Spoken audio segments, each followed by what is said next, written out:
ఇచ్చావు.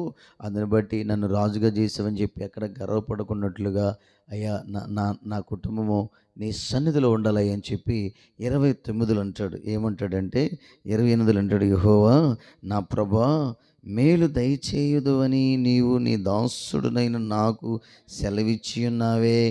నీ నీవు దేవుడు గనుక నీ మాట సత్యం, నాకు మేలు చేస్తావు అని చెప్పావయ్యా. ఈ మాట సత్యము అని చెప్పి అంటూ ఆయన అన్నాడు, దయచేసి నీ దాసుడునైన నా కుటుంబము నిత్యము నీ సన్నిధిలో ఉండునట్లుగా దానిని ఆశీర్వదించుము అని చెప్పి, యెహోవా నా ప్రభువా నీవు సెలవిచ్చి ఉన్నావు. నీ ఆశీర్వాదము నొందిన నా కుటుంబము నిత్యము ఆశీర్వదించబడునుగాక అన్నాడు. నిత్యము ఆశీర్వాదకరంగా ఉండాలి, నిత్యము దీవెనకరంగా ఉండాలి. నిత్యము నా కుటుంబము సినిమాల దగ్గర, సీరియళ్ళ దగ్గర, లేకపోతే అక్కడిక్కడ కూర్చోకూడదయ్యా. రాజునైనప్పటికీ ఈ రాజ స్థానం ఇచ్చింది నీవు, ఈ అధికారం ఇచ్చింది నీవు, ఈ స్థితిలో నన్ను ఉంచింది నీవు. అందుని బట్టి నేను నిన్ను స్తుతించాలి, అందుని బట్టి నేను నిన్ను గనపరచాలి. నేనే కాదయ్యా, నా కుటుంబం అంతా నీ సన్నిధిలో ఉన్నట్లుగా ఆశీర్వదించయ్యని బతిమాలుకున్నాడు.